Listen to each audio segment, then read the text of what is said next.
organicemos bien.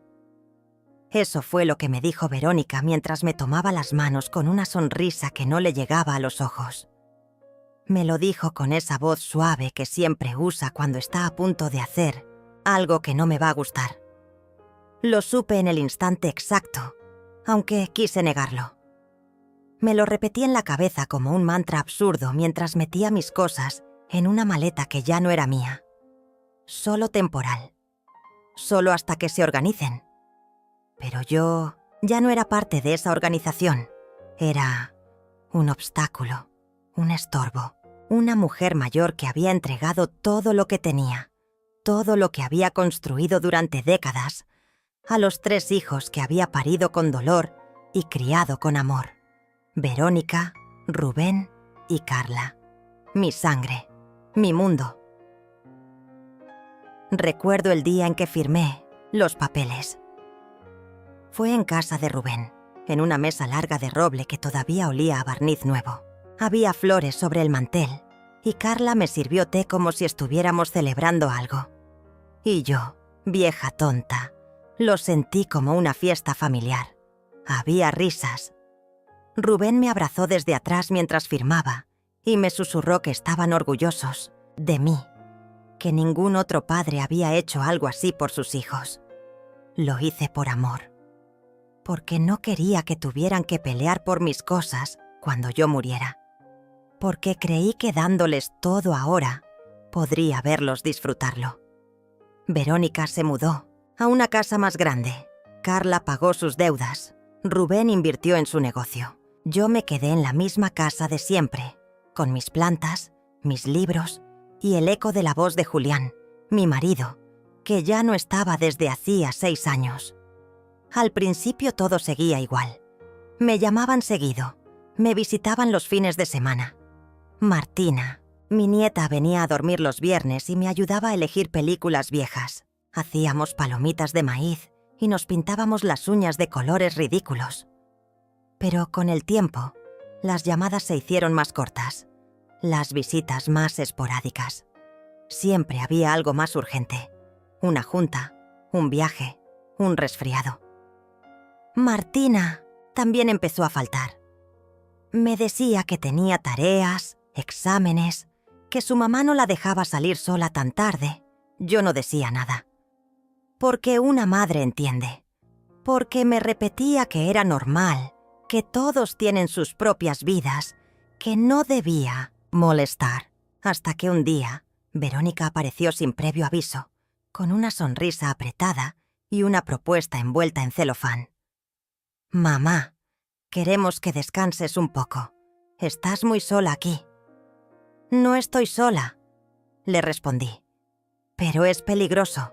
Si te caes, nadie se entera. Además, ya no puedes estar subiendo y bajando escaleras. Siempre he vivido aquí, Verónica. Estoy bien». «Es solo temporal. Solo hasta que nos organicemos bien». Esa frase se volvió una daga. Me llevaron a la residencia Los Álamos, un lugar con paredes limpias, olores a desinfectante y gente sentada mirando por la ventana. Me asignaron una habitación compartida, aunque yo tenía una casa con 3 habitaciones vacías. Verónica me abrazó antes de irse. Carla lloró un poco. Rubén no vino. La primera noche no pude dormir. Me sentía como una niña abandonada en un campamento. Escuchaba los pasos de las enfermeras, los suspiros de la señora que roncaba en la cama de al lado. Pensé en Julián, en cómo habríamos reaccionado los dos si hubiéramos sabido que nuestro final sería así. Los días siguientes fueron un borrón lento. Las enfermeras eran amables, pero impersonales. Las otras residentes estaban en mundos muy distintos. Algunas hablaban con personas invisibles, otras no hablaban en absoluto. Yo fingía que leía, que bordaba, que comía con apetito, pero por dentro me deshacía. Fue entonces cuando conocí a Elsa del Real, una mujer de cabello blanco y postura erguida, que caminaba con un bastón como si fuera un cetro. Me saludó con un movimiento de cabeza y al poco tiempo me lanzó la primera de muchas verdades. «No estás aquí por vieja, Estás aquí porque ellos quisieron sacarte del medio. Me quedé helada. No, fue mi decisión. Ajá, y seguro también fue tu idea firmar todos tus bienes en vida, ¿no? No le respondí. No podía. Elsa fue directa, filosa, inteligente. Pronto supe que había sido abogada durante más de 40 años. Tenía una mirada que no perdonaba y una lengua afilada. Pero también tenía una dulzura escondida, una forma de hablar que me hacía sentir menos invisible. Ella empezó a hacerme preguntas. Me pidió que recordara fechas, nombres, números. Me hizo anotar todo.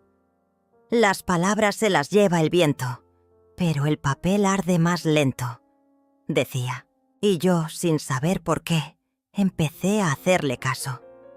Una tarde, mientras tomábamos café de máquina, le conté sobre mi casa, sobre los libros que aún debía tener en la estantería del salón.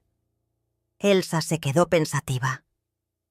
¿Y no te parece extraño que nadie haya venido a buscarte en estas semanas? Es que están ocupados. O quizás están esperando que te acostumbres al encierro. Fue ahí que empecé a escuchar los silencios con más atención. Rubén me llamó una vez en un mes. Carla me mandó una nota con un girasol seco.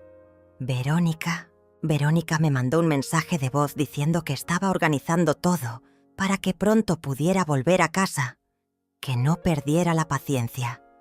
Pero yo ya no era paciente. Yo estaba despertando, y fue gracias a Elsa. Ella me ayudó a pedir una visita supervisada a casa de Verónica, usando una excusa médica. Me prestó su bastón especial, uno que tenía una grabadora escondida en el mango. Nunca confíes en lo que dicen. Graba. Verónica no quería que fuera. Dijo que estaban haciendo reformas, que no era seguro. Pero al final aceptó, quizás por culpa, quizás porque no imaginaba lo que iba a pasar. La casa se veía igual por fuera, pero por dentro algo había cambiado. Las fotos mías ya no estaban. Mi sillón favorito había desaparecido. Martina no bajó a saludarme. «Está con fiebre», dijo Verónica, pero la escuché reír en el piso de arriba. Entonces pedí ir al baño. Verónica me acompañó hasta el pasillo, pero me dejó sola. Fue mi oportunidad. Caminé con esfuerzo hasta mi antiguo cuarto. La puerta estaba cerrada, pero no con llave. La abrí, y ahí fue cuando todo cambió. Porque lo que vi dentro no era un cuarto de huésped, era un cuarto de almacenamiento. Pero no cualquier almacenamiento. En mi antiguo armario había cajas con papeles, carpetas, documentos que no reconocía. Y sobre la cama, abierta, había una carpeta con mi nombre, Inés Zamora, con letra de Verónica. Y al abrirla supe que ese temporal era una mentira. Supe que habían planeado todo, que no pensaban traerme de vuelta jamás. Y entonces, por primera vez en mucho tiempo, no lloré. Sonreí, porque Elsa tenía razón, y porque yo también tenía mi parte de juego que jugar. No dije nada cuando Verónica bajó del piso superior con esa sonrisa vacía que ya había aprendido a descifrar.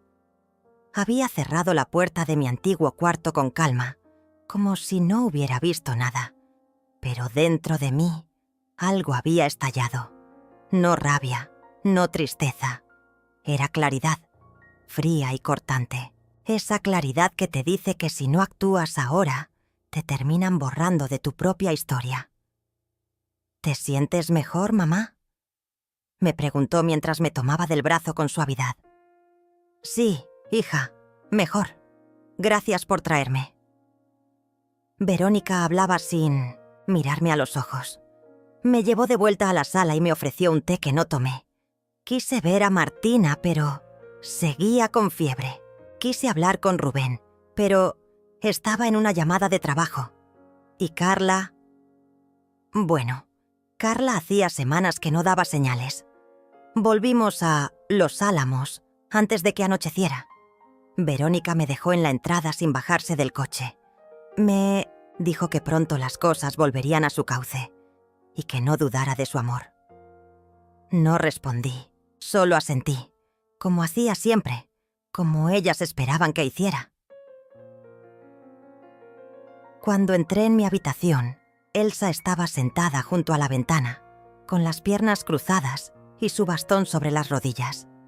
Me miró sin decir palabra, como si supiera que había pasado algo. Le tendí el bastón. Ella presionó un botón oculto en la base y escuchamos. Carpeta de mamá. Testamento nuevo. Si nos descubre esto se va al carajo. Era la voz de Verónica, clara como el agua. Y otra voz, la de Rubén, decía algo sobre incompetencia mental. Elsa me miró, y esta vez no hubo sarcasmo en sus ojos.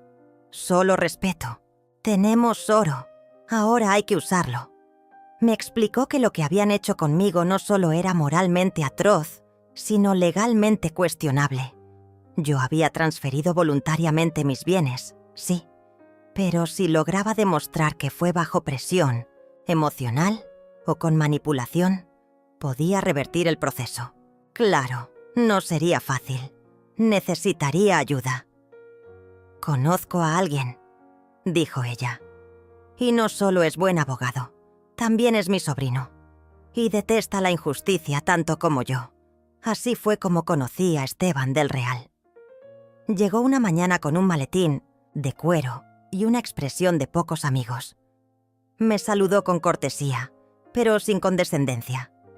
Me escuchó durante 1 hora sin interrumpirme, tomando notas rápidas con una caligrafía que parecía dibujada.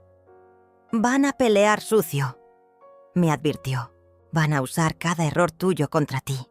Van a querer pintarte como una anciana desorientada, incapaz de tomar decisiones. ¿Estás preparada?» Asentí sin dudar. Lo he estado toda mi vida. Solo que no lo sabía. Esteban me pidió todos los documentos que pudiera recordar. Elsa y yo empezamos a escribir, a detallar fechas, actitudes, contradicciones. Incluso conseguí que una enfermera grabara un video donde decía que yo no presentaba señales de deterioro cognitivo. Los días pasaban entre papeles, estrategias y silencios incómodos. Elsa se convirtió en mi sombra, mi aliada, mi cómplice. Me decía frases como: «Una mujer que despierta no vuelve a dormir jamás». Entonces llegó la llamada. Verónica. «Mamá, necesitamos que firmes unos papeles. Son solo unas actualizaciones del banco, nada grave. ¿Pueden traerlos aquí?» «Preferiríamos que vinieras tú.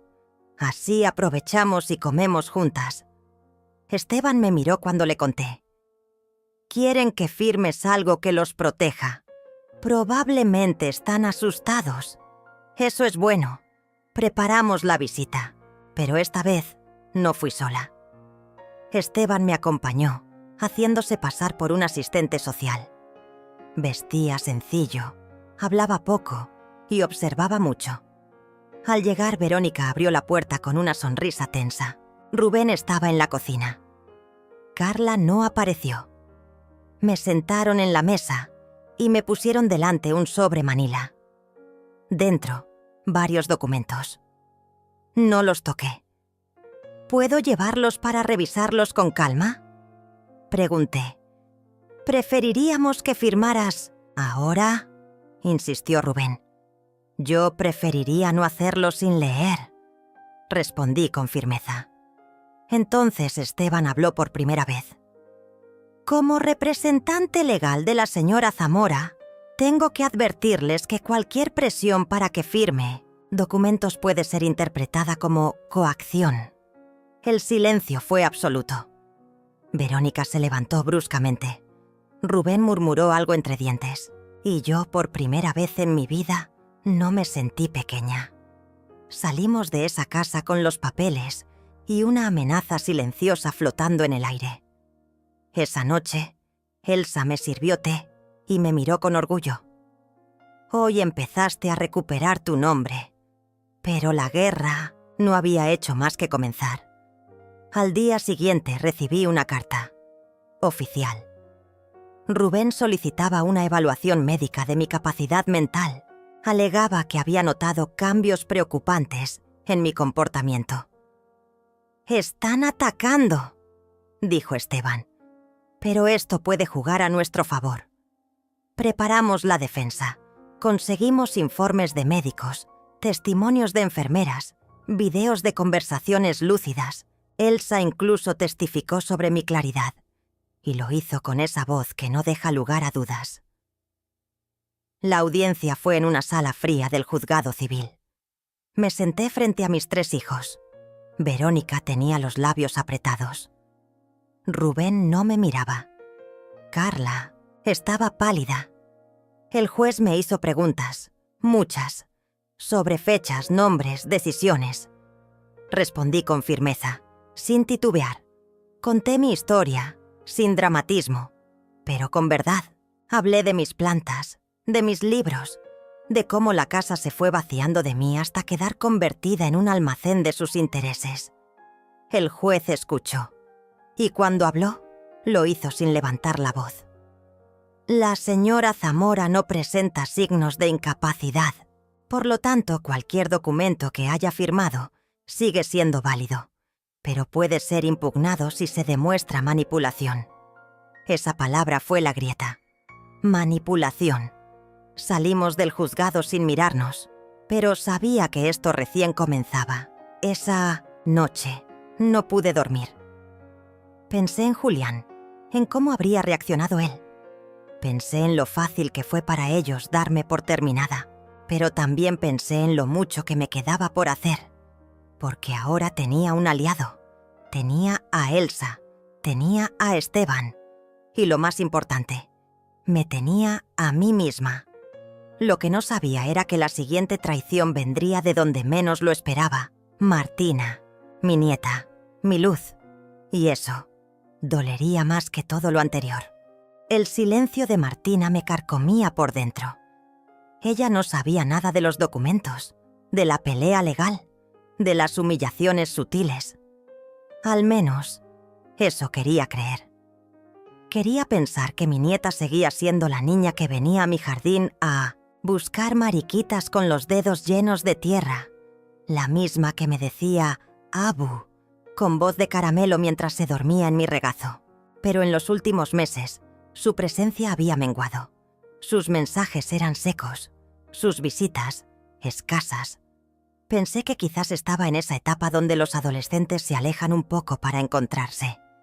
Me convencí de que no debía presionarla, hasta que la verdad se coló por una grieta que no vi venir. Fue un martes. Esteban había venido con una copia nueva del reclamo que estábamos preparando.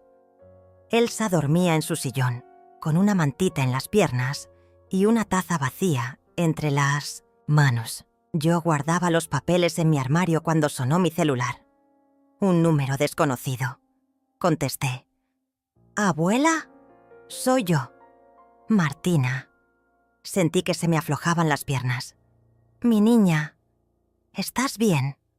Su voz titubeó. Había algo quebrado en su tono. «Sí, solo necesitaba decirte algo, pero no por teléfono. ¿Puedo verte?» Le di la dirección de Los Álamos sin pensar.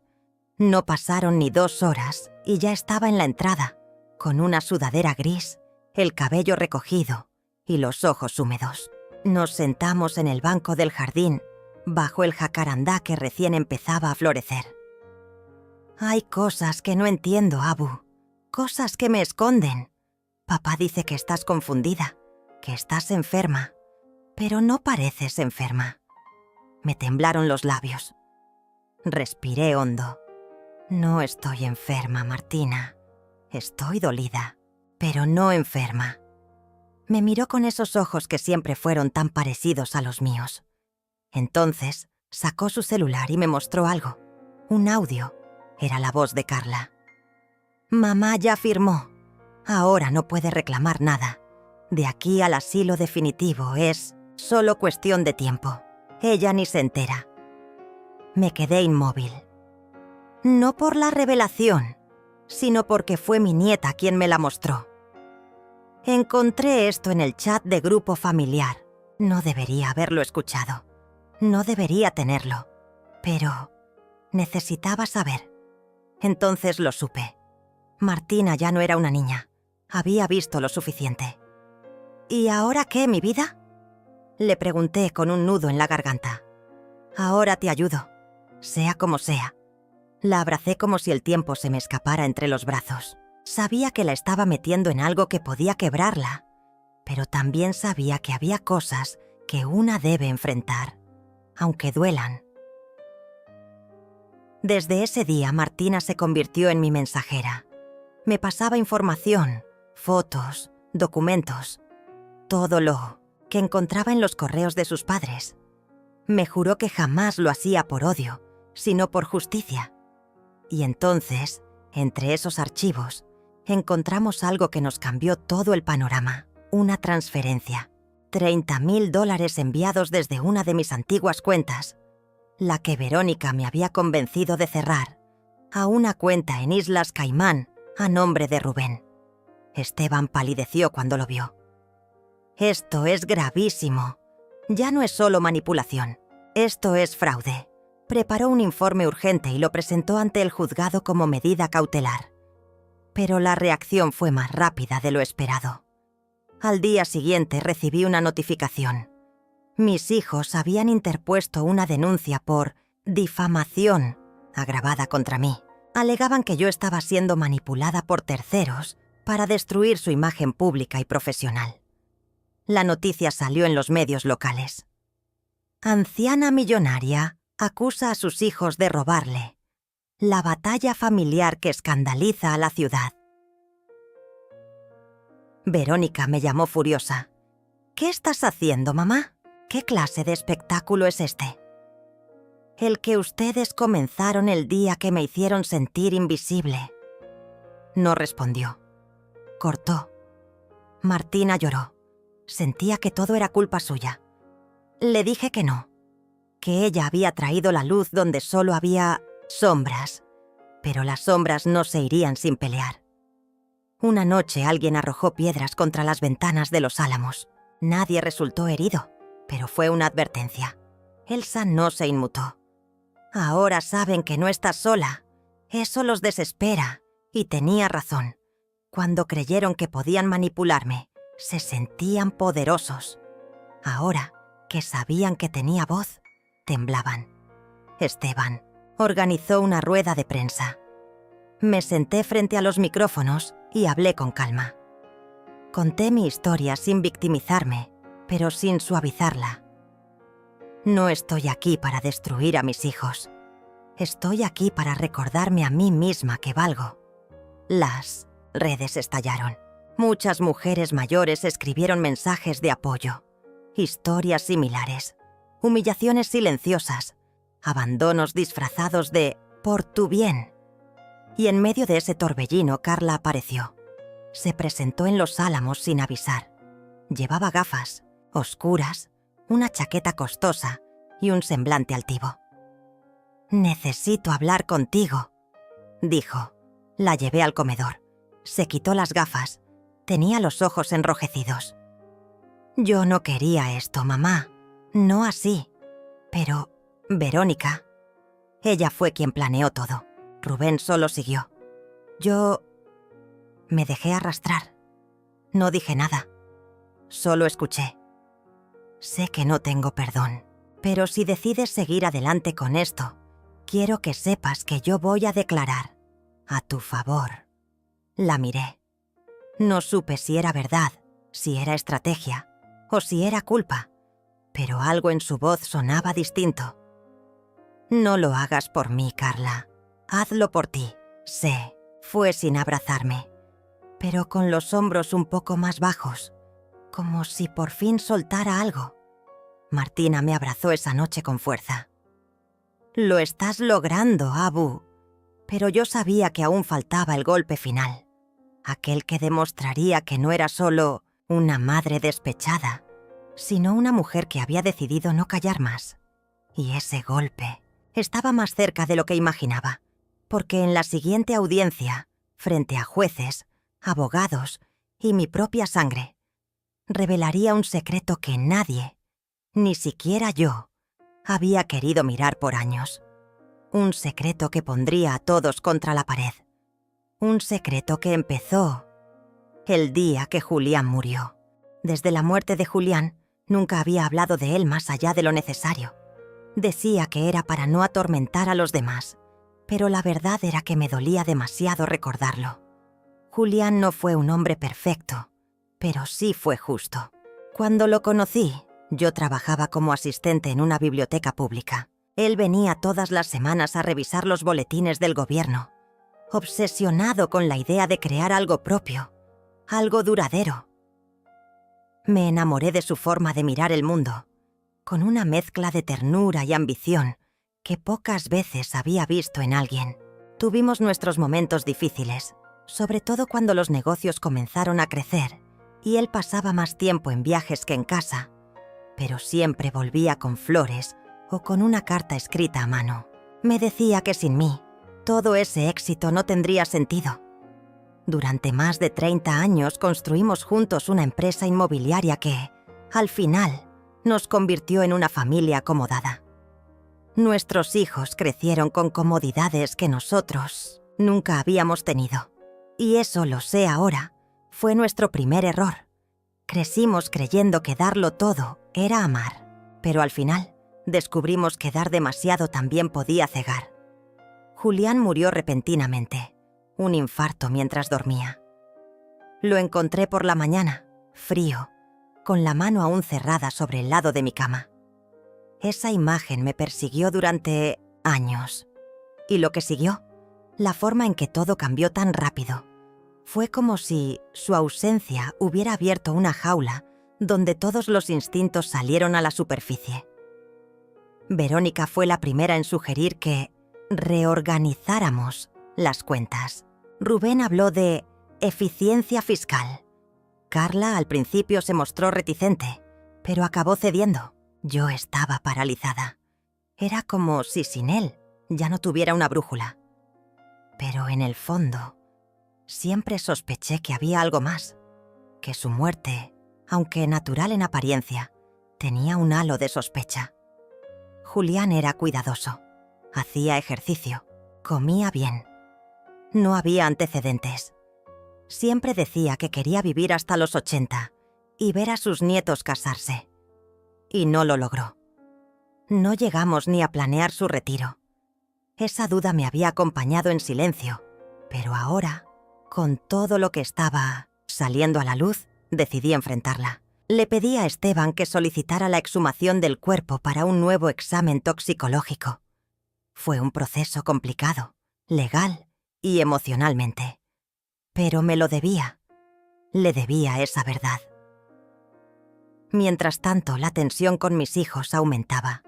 Verónica intentó visitarme nuevamente, esta vez con un tono completamente distinto, más frío, más amenazante. Se sentó frente a mí y me miró con una sonrisa apenas dibujada. ¿Qué estás buscando realmente, mamá? ¿Venganza? ¿Lástima? ¿Salir en los diarios? Busco paz, algo que ustedes me arrebataron. Nos diste todo en vida, lo firmaste. ¿Ahora quieres arrepentirte? Lo siento, pero la ley no protege los cambios de humor. La ley protege la verdad, y eso es lo que va a salir a la luz. Ten cuidado, mamá. A veces, cuando una escarba demasiado, encuentra cosas que preferiría no saber. Se levantó y se fue sin esperar respuesta. Me temblaban las manos, pero no de miedo. Era otra cosa, una mezcla de rabia contenida y claridad, como si, al fin, entendiera que esa mujer frente a mí ya no era mi hija, sino una persona que había elegido otro camino y que debía tratarla como tal. A los pocos días, Esteban llegó con una noticia que hizo que todo el aire de la habitación se volviera espeso. El informe preliminar del nuevo análisis toxicológico había encontrado rastros de una sustancia inusual en el sistema de Julián. Una mezcla de sedantes en dosis no prescritas. Algo que, si se administraba durante un tiempo prolongado, podía inducir fallas cardíacas sin dejar huellas claras. El informe no afirmaba que había sido asesinado, pero abría una puerta. Una muy oscura. Una que ahora no podía dejar cerrada. Esa noche Martina me encontró llorando en el balcón. Me abrazó sin decir nada. Pasaron varios minutos en silencio hasta que habló. ¿Tú crees que ellos...? No supe qué responder. Porque no quería creerlo. No podía. Pero las coincidencias, las actitudes, las urgencias financieras que Verónica y Rubén mostraron tras la muerte de su padre, todo encajaba demasiado bien. Decidí hacer algo que nunca pensé que haría. Visité a Ignacio, el hermano menor de Julián. Hacía años que no hablábamos. Siempre había sido distante, pero justo. Le conté todo. Le mostré los papeles, los informes, los audios. Me escuchó sin interrumpir. Y cuando terminé, suspiró y me entregó una carta. Era de Julián, escrita unas semanas antes de morir. No la había abierto hasta ahora. Me temblaban las manos al leerla. Inés, si estás leyendo esto, significa que algo salió mal. No sé si estoy siendo paranoico, pero he notado cosas, cambios, medicamentos que no reconozco, dolores que no tenían explicación. Si algo me pasa, prométeme que no dejarás de buscar. No por venganza, sino por justicia. Por ti, por nuestros nietos, porque no mereces vivir en la sombra del miedo. Me rompí. Por completo. Grité. Lloré. Golpeé la mesa. Julián había sentido el peligro. Y aún así, se quedó. Confió en mí. Me dejó esa última misión. Y entonces supe lo que debía hacer. En la próxima audiencia frente a todos, revelaría la carta, y el informe, y los movimientos de dinero. No sería fácil, no sería rápido, pero sería justo. Elsa me ayudó a prepararme, me peinó, me vistió con el vestido que usé en la boda de Verónica. Me miró a los ojos y me dijo: «Hoy no vas como madre, hoy vas como mujer que se respeta». Martina me acompañó hasta el tribunal. Me sostuvo la mano con fuerza. Verónica y Rubén estaban allí, rodeados de abogados. Carla no apareció. El juez me pidió que hablara. Me levanté, respiré hondo y hablé. Conté todo, sin filtros, sin adornos. Mostré la carta, mostré los informes. Leí en voz alta la última frase de Julián. La sala quedó en silencio. Verónica se levantó de golpe. «Esto es un circo, una locura. Todo esto es falso». Pero el juez la hizo sentar y por primera vez la vi perder el control. Sudaba, temblaba, y no era por el calor. Rubén permaneció en silencio. Ni siquiera levantó la vista, como si entendiera que ya no había vuelta atrás. Ese día no se dictó sentencia, pero algo cambió, en mí, en todos, porque el poder ya no estaba en sus manos, estaba en mi voz, en mis actos, en la verdad que por fin se había dicho. Cuando salimos, un grupo de mujeres me esperaba. Me aplaudieron, me abrazaron, me agradecieron por hablar por todas. Y en ese momento supe que la historia de Julián, la mía, no era solo nuestra. Era la de muchas, muchas que aún callaban, muchas que, quizás, al escucharme, también decidirían hablar. Pero la guerra no había terminado. Aún faltaba el juicio final, el que decidiría no solo el destino legal de mis hijos, sino también el mío, porque iba a pelear hasta el último aliento. No por dinero, no por orgullo, sino por el derecho de mirar a los ojos a mi nieta y decirle: luché por ti, luché por mí, y no me rendí.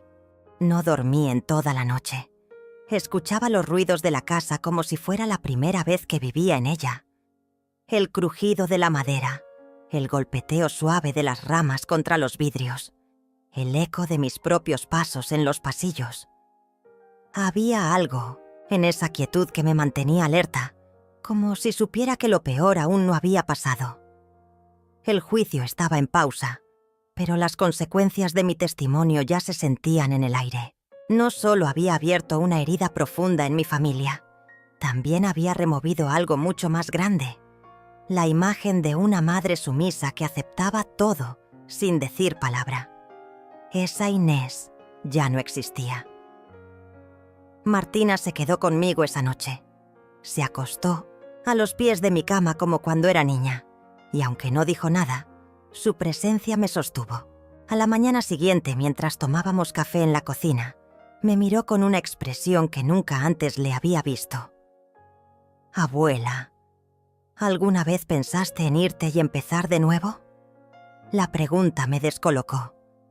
Yo, que había luchado toda mi vida por conservar lo que teníamos, por mantener unidas a la familia incluso cuando todo crujía por dentro, ahora me veía en la mirada de mi nieta, enfrentando la posibilidad de dejarlo todo atrás. «Muchas veces», le respondí sin titubear, pero siempre tuve miedo. Miedo de arrepentirme, miedo de que fuera demasiado tarde para comenzar de cero. Ella asintió en silencio, y en sus ojos vi algo que me dolió más que cualquier traición: resignación. Esa chica ya había perdido la esperanza en sus padres, y ahora temía que también la perdiera en mí. Después del tribunal, la reacción pública fue intensa. Algunos medios tomaron mi historia como ejemplo de fortaleza.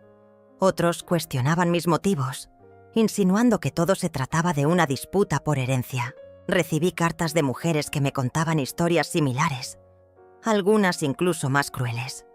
Madres abandonadas, ancianos manipulados, silencios que se volvían cárceles. Pero también recibí amenazas, llamadas anónimas, mensajes agresivos, ventanas quebradas por la noche. Sabía que Verónica y Rubén estaban detrás, o al menos sus abogados. Estaban desesperados. Una tarde, al regresar del mercado, encontré la puerta principal abierta. No había señales de violencia, pero todo dentro estaba revuelto. No se habían llevado nada valioso, pero habían abierto cajones, roto fotografías, desparramado papeles por el suelo. Era una advertencia, una manera de decirme que podía hablar, pero que me costaría caro. Martina llegó unos minutos después. Al ver el desastre, corrió hacia mí, abrazándome con fuerza. Fue ella quien propuso instalar cámaras de seguridad y alertar a la policía. Por primera vez, sentí que ella estaba tomando el rol de protectora, como si la niña asustada que había sido empezara a transformarse en una mujer fuerte. Me conmovió, pero también me dio miedo, porque no quería que su alma se endureciera como la mía. Al día siguiente recibí una visita inesperada. Carla. No la veía desde la primera audiencia. Estaba demacrada, con ojeras profundas y una palidez que no disimulaba su sufrimiento. Se sentó en el jardín, temblando, y me pidió perdón por no haber hecho más, por haber callado, por haber sido cómplice, aunque fuera por omisión. «Mamá, ellos me amenazaron. Me dijeron que si no firmaba los documentos, iban a hacerme pasar por inestable mental, que iban a internarme, quitarme a mis hijos. ¿Por qué no lo dijiste antes?». Porque tenía miedo, y porque parte de mí también se sintió tentada. Yo también quería salir de las deudas, vivir tranquila. Me dejé llevar, y cuando quise dar marcha atrás, ya era tarde. Su llanto fue sincero, pero no supe si podía confiar en ella. Aún así le abrí la puerta. Le ofrecí un té y le pedí que contara todo lo que sabía en la próxima audiencia. Su testimonio podía ser clave. En los días siguientes, la presión aumentó. El abogado de Rubén filtró a la prensa supuestos informes médicos míos, diciendo que yo padecía de delirios seniles y que mi acusación era producto de una mente deteriorada por la edad y la soledad. Me enfurecí. No por mí, sino por todas las mujeres mayores que eran tratadas como si no tuvieran voz ni razón. Ese ataque no era solo personal, era simbólico, y no lo iba a permitir. Le pedí a Esteban que organizara una conferencia de prensa. Frente a las cámaras, conté mi historia. Mostré los documentos, las cartas, las pruebas. Hablé con claridad, con firmeza, sin rencor, pero sin temor.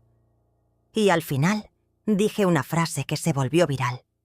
Mi edad no es una enfermedad, es una prueba de todo lo que viví, de todo lo que soporté y de todo lo que aprendí.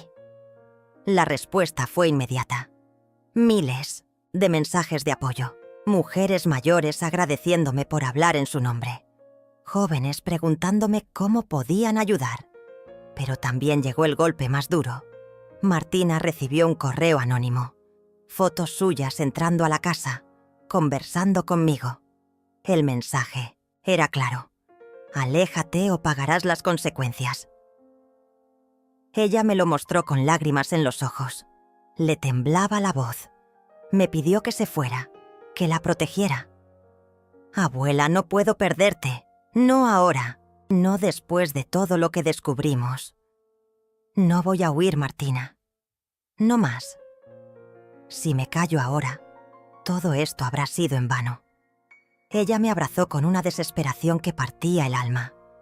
Pero entendía, porque ahora sabía lo que estaba en juego. Noche antes del juicio final, soñé con Julián. Estaba en nuestra casa del lago, con su camisa de lino blanca, riéndose mientras regaba las plantas. Me miró y dijo: «Lo estás haciendo bien, Inés. No te detengas». Me desperté con el corazón en la garganta, pero también con una serenidad que no sentía hacía años, como si por fin su voz me acompañara de nuevo. Al día siguiente todo se definía. El juez escucharía los testimonios finales, las pruebas serían revisadas por última vez, y luego dictaría sentencia. Llegamos temprano. Carla estaba allí, más firme, más entera. Esteban nos acompañó. Y Martina se mantuvo a mi lado todo el tiempo, como un faro. Verónica y Rubén entraron acompañados de un ejército de abogados, pero algo en su postura había cambiado. Ya no eran soberbios. Se notaba el desgaste, el miedo, la posibilidad real de perderlo todo. El juez pidió silencio y comenzó la última audiencia. Carla fue la primera en hablar. Con voz temblorosa, pero decidida, confesó todo. Cómo la manipularon, cómo firmó sin entender, cómo fue presionada psicológicamente. Mostró mensajes, audios, correos. Su declaración cayó como una bomba. Después, subió el perito forense que había analizado el cuerpo de Julián.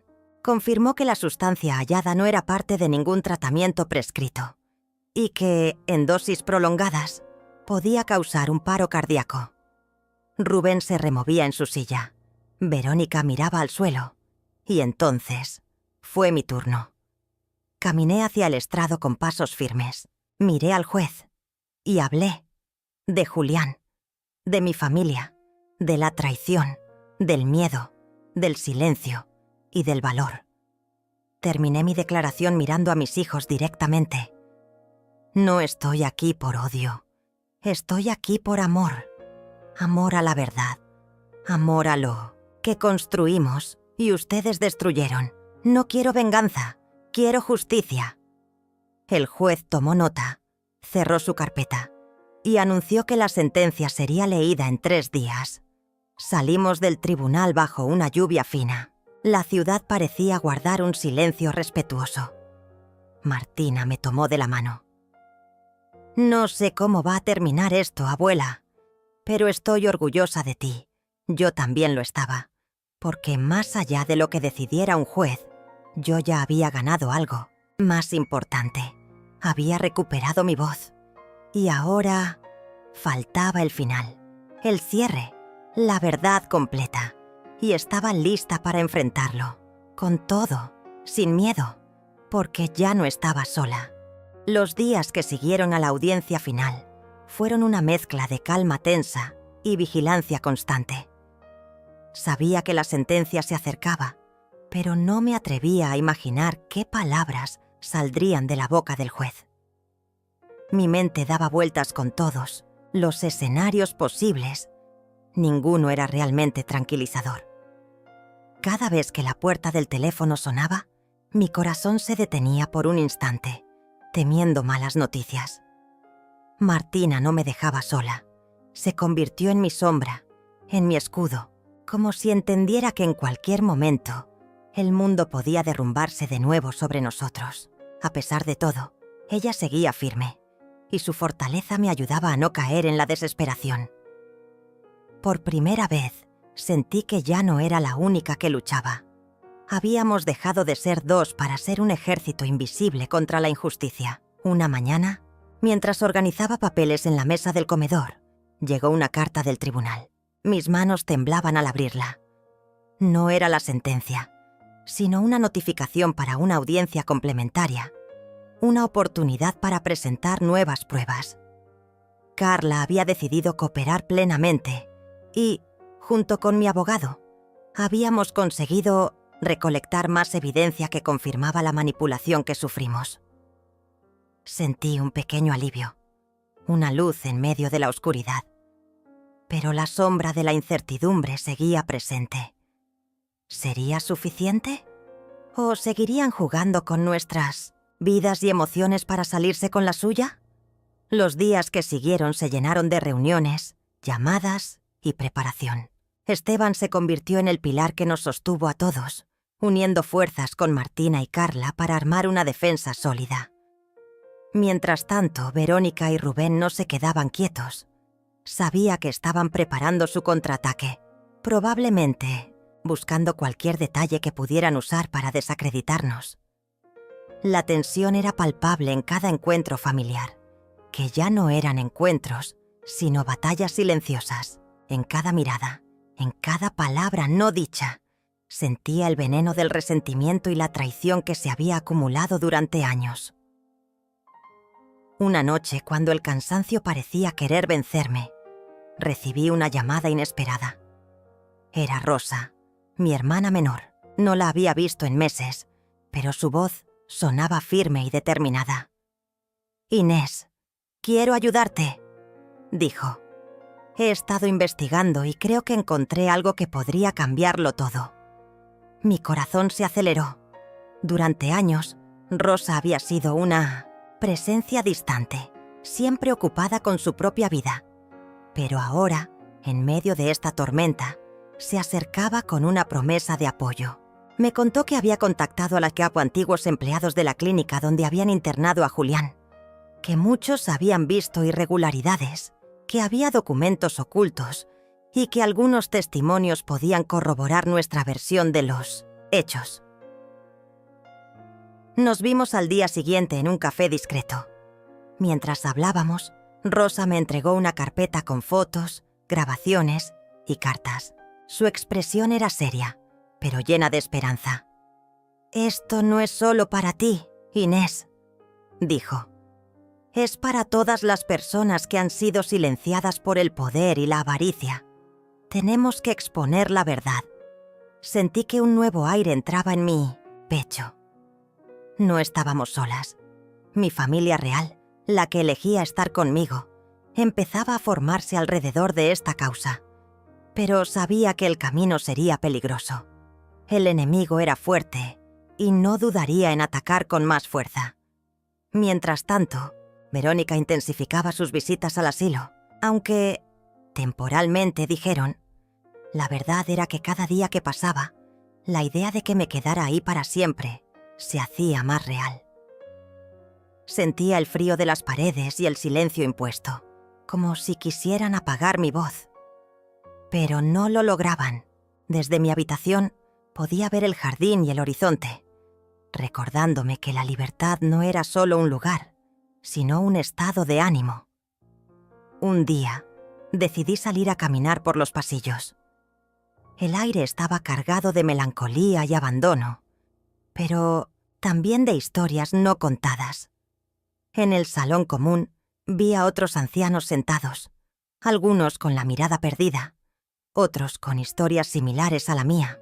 Me acerqué a uno de ellos, un hombre que apenas podía hablar, pero que me miró con gratitud cuando le tomé la mano.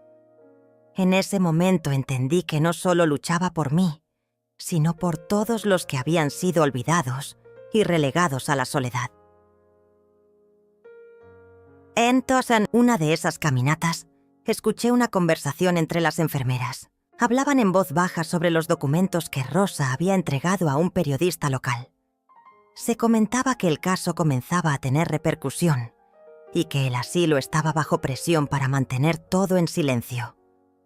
Eso me dio fuerza.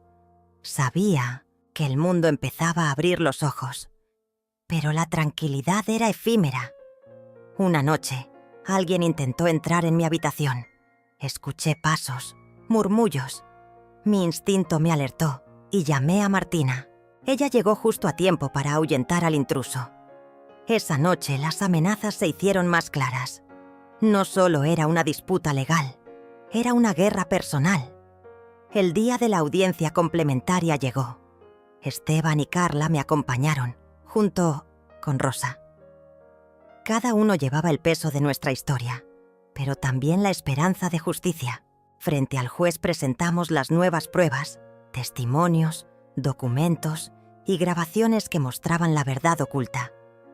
La sala estaba llena de tensión. Verónica y Rubén apenas podían esconder su nerviosismo.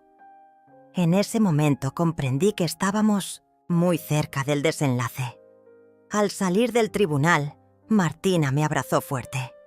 Independientemente del resultado, abuela, ya ganaste. Nos enseñaste a luchar. Sus palabras resonaron en mi alma, porque más allá de la sentencia, yo ya había recuperado mi dignidad y mi voz. Había destapado la mentira y había hecho temblar a quienes pensaban que podían destruirme. Pero la verdadera batalla aún estaba por llegar.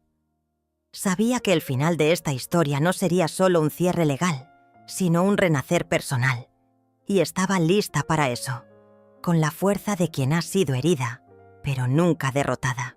Después del juicio, no hubo festejo, solo un silencio pesado que parecía flotar en cada rincón de mi pecho. Me senté en la banca de madera frente al edificio del tribunal, sola, mirando la calle como si esperara que alguien apareciera a abrazarme. Pero nadie vino. Y eso estaba bien, porque por primera vez en mucho tiempo, sentía que no necesitaba a nadie más para sostenerme. Había recuperado algo que ni siquiera sabía que había perdido. Mi propia voz, la misma que durante años callé por amor, por miedo, por culpa. Ahora me pertenecía, como me pertenecía mi nombre, mi historia, mi vida.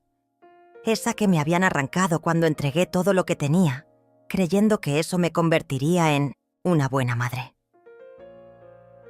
Las semanas siguientes fueron extrañas. Extrañas porque todo parecía normal y a la vez diferente. Regresé a mi casa, a la que me había costado tanto volver. No tenía muebles, ni retratos, ni siquiera cortinas.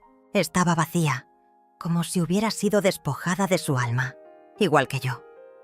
Pero ahí estaba, intacta en su estructura, esperándome, como si me hubiese estado guardando el lugar todo este tiempo. Martina me ayudó a pintarla, a elegir plantas nuevas, a poner lámparas cálidas y rescatar lo poco que había quedado en el desván. Me abrazó muchas veces en silencio cuando rompía a llorar sin aviso.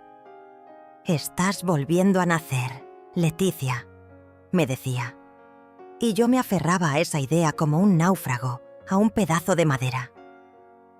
A veces recibía mensajes anónimos por redes sociales, personas que habían visto la historia en las noticias, mujeres mayores que también habían sido desplazadas por sus propios hijos, viudas a las que les habían arrebatado sus casas, madres abandonadas en geriátricos, abuelas utilizadas como niñeras de tiempo completo. y luego desechadas. Me contaban sus historias con desesperación, con rabia, con una tristeza que yo conocía bien. Empecé a responderles una por una. A veces solo escuchaba, otras les daba números de ayuda legal. Pero pronto entendí que podía hacer más. Con la ayuda de Rosa y Esteban, fundamos un grupo de apoyo. Voces invisibles. Lo llamamos así porque eso éramos. Voces que nadie escuchaba, que incomodaban, que molestaban cuando ya no podían servir. Comenzamos con reuniones pequeñas, primero virtuales, luego presenciales. Y cada encuentro era una especie de sanación colectiva. Compartíamos lágrimas, risas, experiencias, estrategias. Aprendimos a defendernos, a conocer nuestros derechos, a no tener vergüenza por exigir lo que nos corresponde. Me convertí en una especie de referente sin quererlo. Y aunque a veces me pesaba la exposición, sabía que tenía una responsabilidad. Mis hijos no volvieron a buscarme. Verónica hizo declaraciones públicas asegurando que todo era una confusión familiar manipulada por intereses ajenos. Rubén, por su parte, guardó silencio. Una parte de mí esperaba que un día tocaran mi puerta, que dijeran, «Lo siento, mamá». Pero esa puerta permaneció cerrada, y yo elegí no abrirla nunca más. Porque entender que hay lazos que duelen, más de lo que sanan también es amor propio. Porque perdonarse a una misma por haber confiado ciegamente también es un acto de valentía. Porque, aunque me quedé sola de sangre, me rodeé de personas que me vieron con respeto y no con obligación. Martina me propuso un día ir a dar una charla a una universidad. Al principio me negué. Sentía que era demasiado. ¿Qué podía enseñarle? ¿Yo a un grupo de jóvenes que apenas están comenzando su vida? Pero insistió. Tienen que escucharte ahora, antes de que repitan los mismos errores, antes de que olviden cuidar a quienes los cuidaron. Acepté. Ese día me temblaban las piernas al subir al escenario, pero cuando tomé el micrófono y vi a decenas de rostros expectantes, supe que debía hablar no solo por mí, sino por todas las Leticias que aún estaban encerradas en un asilo sin saber por qué. Les hablé del amor mal entendido, del chantaje emocional disfrazado de cariño, del silencio como forma de abuso. Les hablé de la dignidad, de la libertad, del derecho a envejecer con respeto. Y cuando terminé, hubo un aplauso largo, sentido, como si algo se hubiese quebrado y al mismo tiempo reconstruido en esa sala. Un joven se acercó al final y me dijo: «Gracias. Hoy voy a llamar a mi abuela». Aquel momento selló en mí una decisión. Escribiría mi historia, completa, sin suavizarla, con cada herida, cada caída, cada aprendizaje.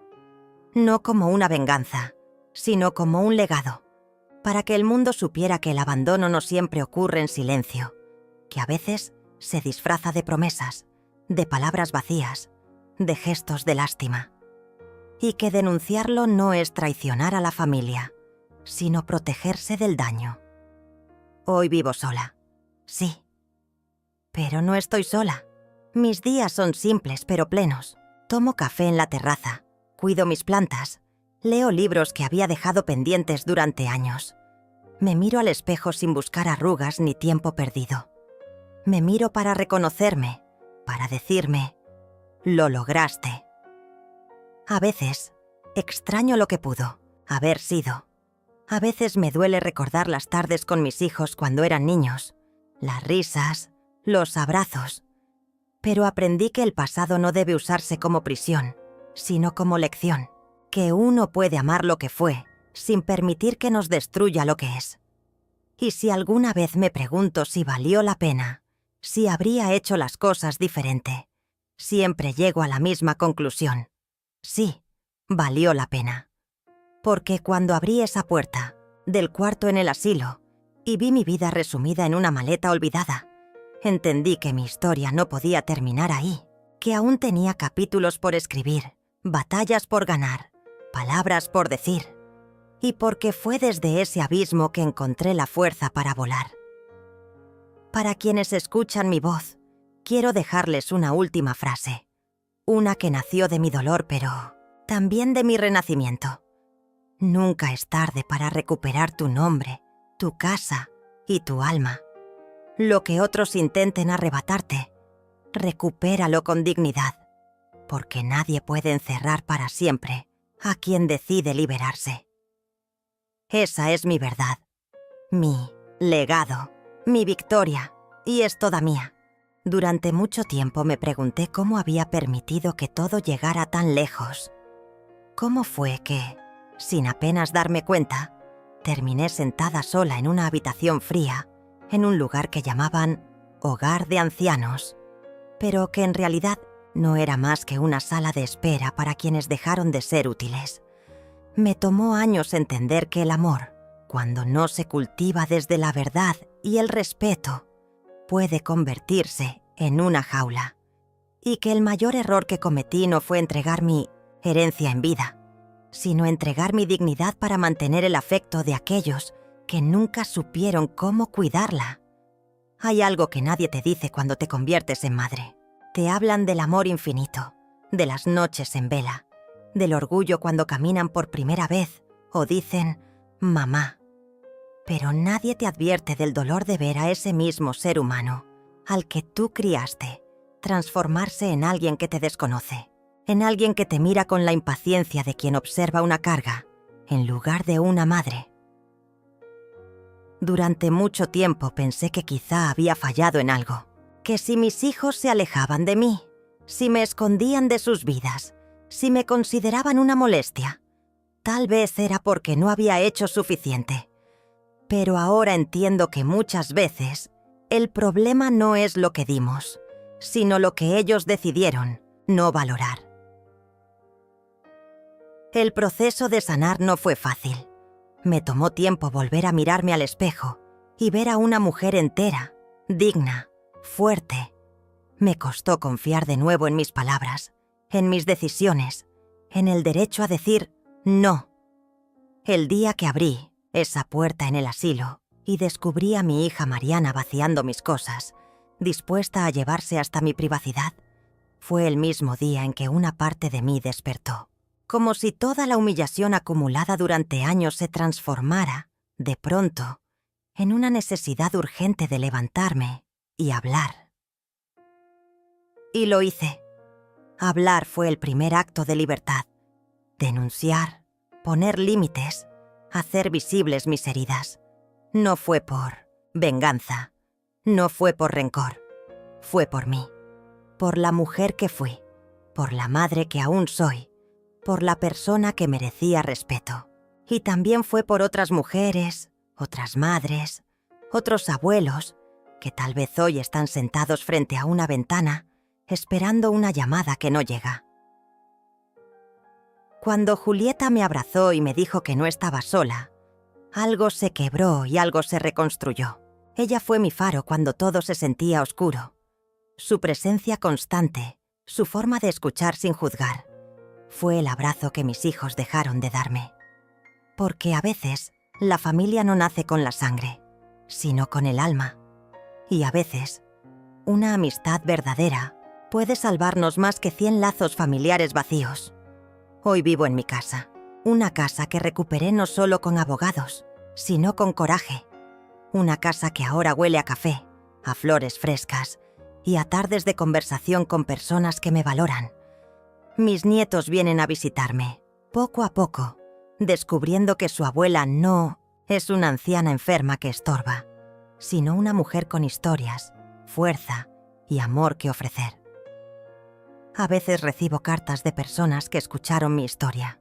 Me dicen que les dio fuerzas para salir de relaciones abusivas, para hablar con sus padres, para mirar a sus abuelos con otros ojos. Y eso me confirma que todo valió la pena, que cada lágrima, cada noche en silencio, cada duda, tenía sentido si ahora sirve para abrir los ojos de alguien más.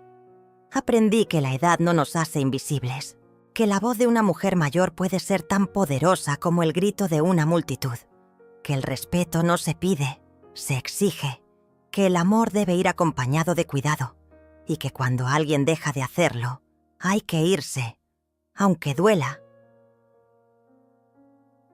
Este no es un final triste, es un comienzo. El comienzo de una etapa donde me pertenezco a mí misma, donde no tengo que mendigar tiempo, ni afecto, ni un lugar en la mesa, donde puedo mirar atrás con compasión, pero también con firmeza, porque ya no me siento culpable por haber amado, pero tampoco permitiré nunca más que ese amor se use en mi contra. Si estás leyendo esto y alguna vez te hicieron sentir menos, si alguna vez te convencieron de que ya no tienes valor, quiero decirte algo.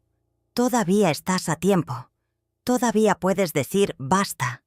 Todavía puedes abrir esa puerta y reconstruirte. Porque nunca es tarde para recuperar lo que realmente importa. Tu dignidad, tu libertad, tu historia. Yo